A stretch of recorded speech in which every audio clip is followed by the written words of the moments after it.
Selamat tahun baru. Ada yang sudah balik dari liburan?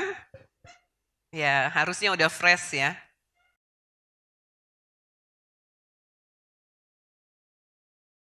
Oke. Tidak terasa akhirnya kita sudah masuk dalam minggu pertama lagi di tahun yang baru. Jadi, mari saudara kita akan belajar dari firman Tuhan yang merupakan visi juga dari Rock Timika. Jadi saya akan bagikan pagi ini tentang building a strong life. Saudara siap? Amin. Oke. Saya percaya bahwa di awal tahun yang baru ini, setiap kita pasti sudah punya pengharapan-pengharapan, ataupun setiap kita punya goals yang harus kita capai, ya. Jadi, saya percaya bahwa waktu kita masuk ke tahun yang baru, pasti kita sudah refleksi dari tahun-tahun sebelumnya, apa yang sudah kita kerjakan dan apa yang kita rindukan. Tapi pasti yang saya ingin bilang buat kita semua bahwa pasti di tahun ini kita ingin lebih lagi ya. Lebih berhasil, lebih diberkati, lebih sehat, lebih dari tahun-tahun sebelumnya ya. Tapi memang kalau kita lihat kenyataan hidup kita ataupun mungkin orang lain yang kita temui, banyak orang bahkan mungkin termasuk saya dan saudara, mungkin kita sangat sibuk, kita bisa aktif bekerja, melayani, atau kita kelihatan berhasil. Tapi saat tekanan datang, saat ada masalah, saat keadaan berubah, hidup ini mulai goyah. Ya, dengan keadaan yang terjadi di sekitar kita, mungkin ada saudara yang bertanya-tanya, yang berpikir, Tuhan kenapa seperti ini? Ya, bukankah engkau menjanjikan masa depan yang gilang gemilang? Nah, mengapa terjadi seperti ini saudara? Ternyata karena seringkali orang membangun sesuatu hanya di bagian luar, bukan bagian dalamnya, bukan secara rohani. Banyak orang fokus untuk memperkuat posisi, memperkuat pencapaiannya, tetapi mengabaikan kekuatan yang ada di dalamnya, ya, mengabaikan kekuatan rohani dan batiniahnya, saudara. Nah, saya ada satu kutipan yang saya ingin bagi buat saudara. Dikatakan bahwa outer strength without inner strength will not last. Jadi, kekuatan yang di luar tanpa kekuatan yang di dalam kita itu nggak akan bertahan lama, saudara. Dan saya percaya kalau kita renungkan firman Tuhan, Alkitab sebenarnya sudah mengajarkan prinsip ini. Kita bisa lihat di Amsal 4 ayat 23. Amsal 4 ayat 23 dikatakan bahwa jagalah hatimu dengan segala kewaspadaan, karena dari situlah terpancar kehidupan. Jadi dari hati kita mengalir semua keluar apa yang menjadi kekuatan kita, apa yang mau kita kerjakan, apa yang mau kita capai. Firman Tuhan dengan jelas mengajarkan pada kita bahwa sumber kehidupan, sumber kekuatan kita, sumber ketahanan hidup kita bukan berada di luar kita, tapi itu ada di dalam kita. Amin, saudara. Dan jika rohani kita kuat, kita bisa menghadapi apa saja. Badai yang datang, proses yang kita alami, bahkan mungkin tekanan, goncangan apa sekalipun, kita bisa menghadapinya. Tapi jika rohani kita lemah, hal-hal kecil saja bisa menjatuhkan kita. Ya, saudara kalau misalnya pernah dengar tentang monyet ya, monyet dan angin sepoi-sepoi. Jadi kalau waktu angin badai datang, Monyet itu dia bergantung keras-keras, dia memegang batang pohon keras-keras. Jadi waktu angin yang kencang datang, dia bertahan. Tapi waktu angin sepoi-sepoi justru itu menghanyutkan dia. Angin sepoi-sepoi bertiup dan dia mengantuk, kemudian dia jatuh, saudara. Jadi kalau kita nggak kuat di dalam kita, hal kecil apapun yang lewat itu akan bisa menjatuhkan kita, saudara.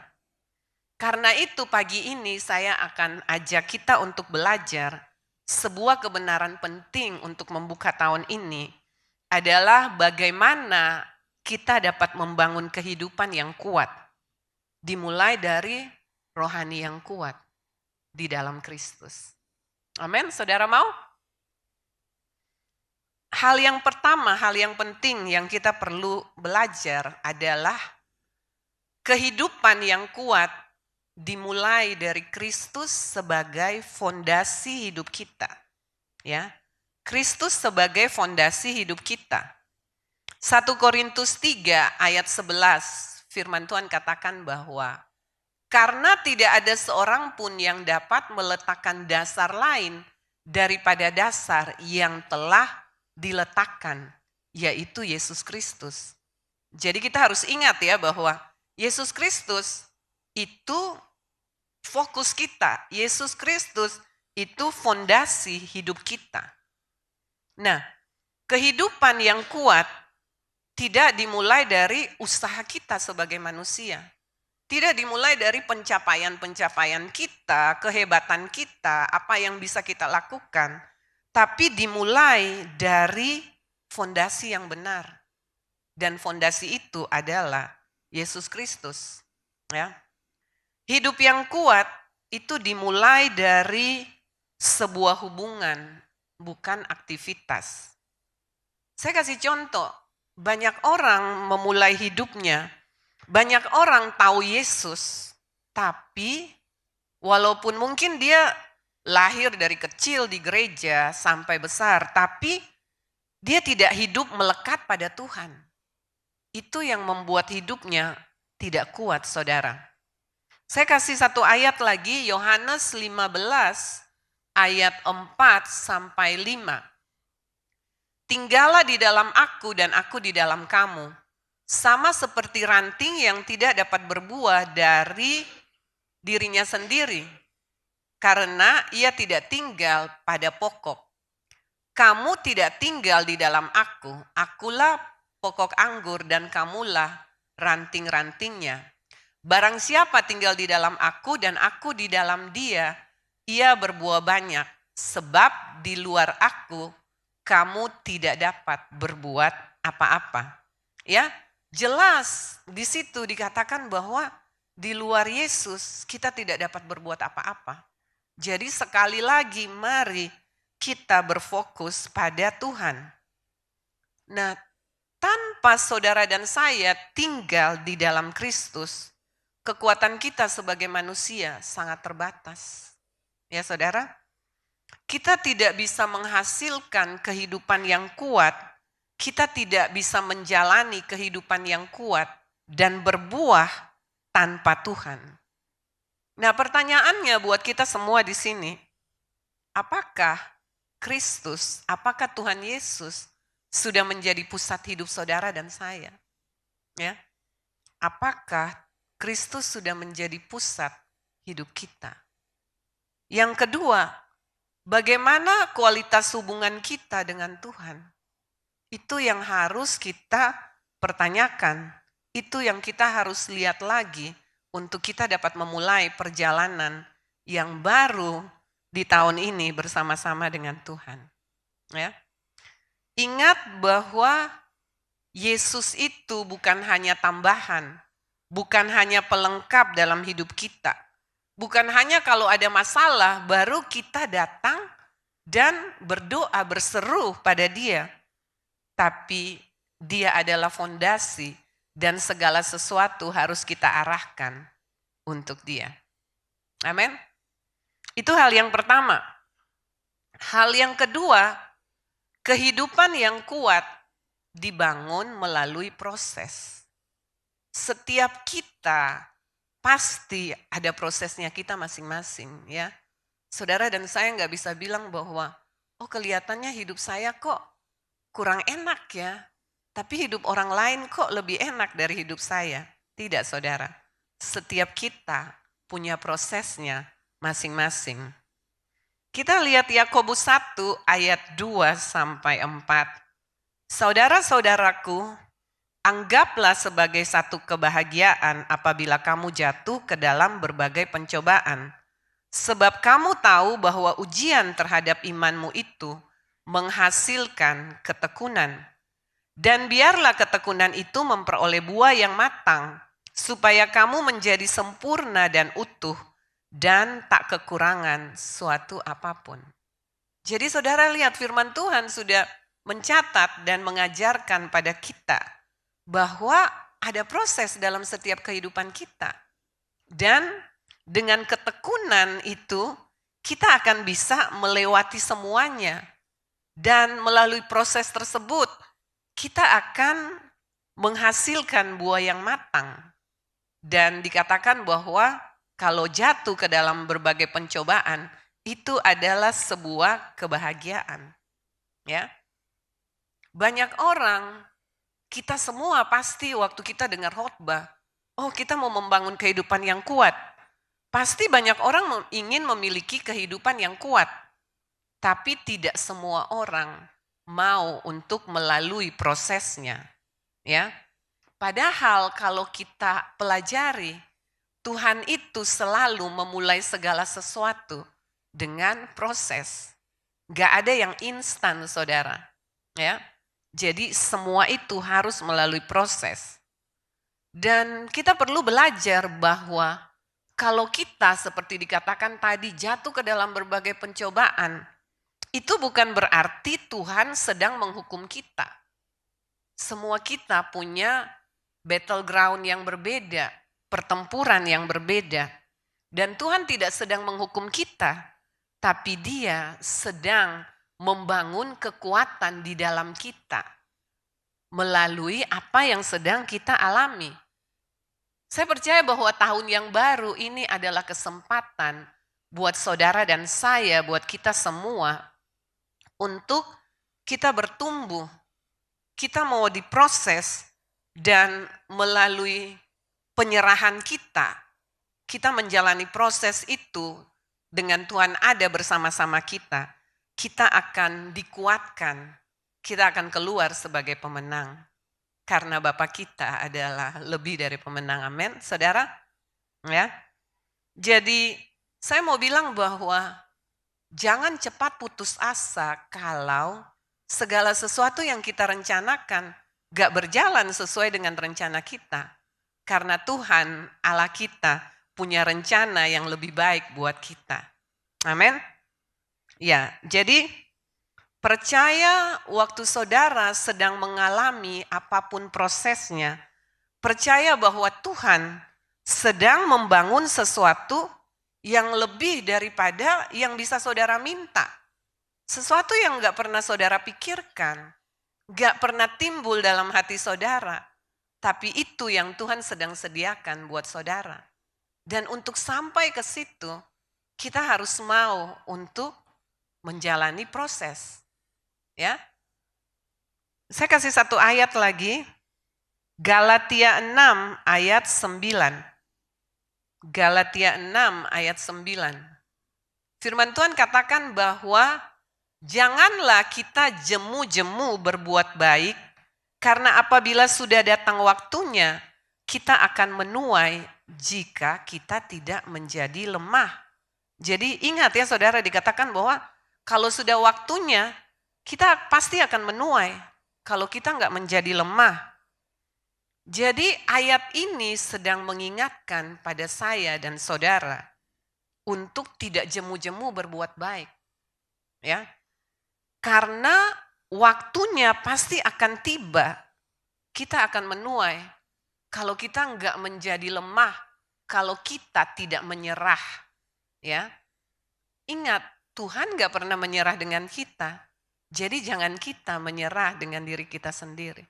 Amin. apapun musim yang Tuhan izinkan buat saudara saat ini untuk saudara jalani, mari tetap belajar untuk setia. Amin. Itu hal yang kedua. Hal yang ketiga, untuk punya kehidupan yang kuat, karakter adalah penopang untuk kekuatan sejati. Ya. Dunia mungkin mengukur segala sesuatu melalui pencapaian-pencapaian seseorang, tapi Tuhan mengukur kekuatan dari karakter kita. Amsal 4 ayat 23 di depan tadi kita sudah baca, firman Tuhan katakan bahwa jagalah hatimu dengan kewaspadaan karena dari situlah terpancar kehidupan. Ya. Jadi Tuhan tidak pernah memberikan berkat yang lebih besar daripada karakter seseorang yang mampu untuk menanggungnya. Karena itu seringkali Tuhan akan lebih dulu berurusan untuk membentuk hati kita sebelum Dia mengubah keadaan kita. Ya, jadi waktu saudara mengalami masa-masa sulit, ingatlah bahwa saudara sedang dibentuk. Ketekunan yang saudara butuhkan, saudara sedang dibentuk untuk supaya saudara keluar menjadi orang yang kuat. Jadi makanya Tuhan gak buru-buru. Waktu saudara berdoa, Tuhan gak buru-buru mengubah keadaan saudara. Simsalabim, langsung keadaannya berubah seperti yang kita mau. Tapi justru di dalam masalah itu, Tuhan sedang membentuk hati saudara dan saya supaya kita menjadi kuat. Ya, kehidupan yang kuat akan terlihat bukan saat kita hidup dalam keadaan mudah, ya, tapi saat tekanan datang, saat tantangan datang, dan itu akan dilihat dari karakter Kristus yang terpancar dari hidup kita. Melalui apa? Melalui respon kita, melalui cara kita bersikap, melalui cara kita berbicara. Itu akan kelihatan, saudara. Ya, siap? Semua tegang? Baru mulai sudah bicara tentang tantangan dan proses ya, saudara. Ya, oke, kita lanjut Kolose 1 ayat 10. Kolose 1 ayat 10 firman Tuhan katakan, sehingga hidupmu layak di hadapannya serta berkenan kepadanya dalam segala hal, dan kamu memberi buah dalam segala pekerjaan yang baik dan bertumbuh dalam pengetahuan yang benar tentang Allah. Jadi ayat ini Kolose sedang mengingatkan kita bahwa hidup yang berkenan kepada Tuhan adalah hidup yang bertumbuh dan berbuah. Apa yang tinggal tetap, yang tidak bertumbuh, itu adalah sesuatu yang sangat dibenci Tuhan, saudara. Jadi saudara perlu bertumbuh, saudara perlu untuk berbuah. Tapi kita harus dulu memperkuat hidup kita, baru kita bisa berbuah ya saudara. Jadi kehidupan yang kuat dinyatakan bukan dari apa yang saudara dan saya capai, bukan dari pencapaian manusia, tapi oleh siapa diri kita di dalam Tuhan. Amin. Selanjutnya hal yang terakhir. Kehidupan yang kuat adalah kehidupan yang berakar di dalam firman Tuhan. Mazmur 1 ayat 1 sampai 3. Ini ayat yang sudah tidak asing lagi ya. Kita bisa baca sama-sama Mazmur 1 ayat 1 sampai 3. Berbahagialah orang yang tidak berjalan menurut nasihat orang fasik, yang tidak berdiri di jalan orang berdosa, dan yang tidak duduk dalam kumpulan pencemooh. Tetapi yang kesukaannya ialah Taurat Tuhan, dan yang merenungkan Taurat itu siang dan malam. Ia seperti pohon yang ditanam di tepi aliran air, yang menghasilkan buahnya pada musimnya, dan yang tidak layu daunnya, apa saja yang diperbuatnya berhasil. Amin, saudara. Saudara mau ini terjadi dalam kehidupan setiap kita? Amin. Ya. Jadi firman Tuhan itu memberikan arahan dan memberikan hikmat buat setiap kita. Tinggal kita taat, tinggal kita setia menjalani dan kita taat untuk melakukannya, ya. Tanpa firman Tuhan, hidup kita akan mudah untuk terombang-ambing. Banyak keputusan-keputusan yang kita harus ambil. Tapi kalau kita tidak punya firman Tuhan sebagai fondasi kita, keputusan-keputusan itu pasti akan kita ambil berdasarkan opini banyak orang ataupun berdasarkan emosi kita, saudara. Ya, jadi ingatlah bahwa harus ada firman Tuhan di dalam kita. Kemudian satu ayat lagi, Kolose 2 ayat 6 sampai 7. Kolose 2 ayat 6 sampai 7. Kolose 2 ayat 6 sampai 7, kamu telah menerima Kristus Yesus Tuhan kita, karena itu hendaklah hidupmu tetap di dalam Dia. Hendaklah kamu berakar dalam Dia dan dibangun di atas Dia. Hendaklah kamu bertambah teguh dalam iman yang telah diajarkan kepadamu, dan hendaklah hatimu melimpah dengan syukur. Ya, jadi hidup berakar di dalam firman Tuhan tak akan tergoyahkan. Dan dengan berakar di dalam firman Tuhan pun, kita akan bisa untuk mengucap syukur dalam segala keadaan. Amin. Jadi saya mau dorong mari kita semua, mari kita bangun kembali kebiasaan kita untuk membaca, merenungkan firman Tuhan. Dan bukan sampai di sini saja, tapi juga melakukan. Karena itu adalah fondasi kita, ya saudara. Nah, jadi kesimpulannya adalah building a strong life atau membangun kehidupan yang kuat, itu berarti setiap kita membangun hubungan pribadi dengan Tuhan dan menjadikan Kristus sebagai fondasi hidup kita. Yang kedua, kita harus setia untuk berjalan di dalam proses. Dan yang ketiga, mengizinkan karakter kita untuk dibentuk. Yang terakhir, hidup kita berakar di dalam firman Tuhan. Saya mau kasih ayat terakhir buat kita semua. Ayat ini juga saya dapatkan di akhir tahun, saudara. Filipi 4 ayat 13 dikatakan bahwa segala perkara dapat kutanggung di dalam Dia yang memberi kekuatan kepadaku. Amin.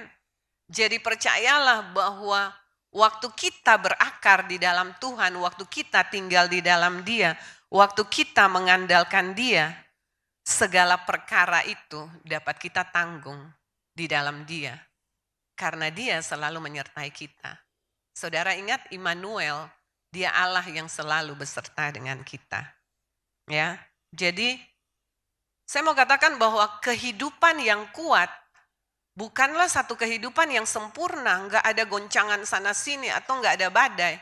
Tapi kehidupan yang kuat adalah suatu kehidupan yang sepenuhnya diserahkan kepada Kristus. Amin. Jadi saya mau katakan buat kita semua, mari di awal tahun ini kita ambil kembali komitmen untuk bukan hanya kita mau mengejar pencapaian-pencapaian yang bisa dilihat manusia, tapi mari kita membangun hidup kita supaya kuat di dalam Tuhan. Itu yang bisa saya share pagi ini. Tuhan Yesus memberkati kita semua.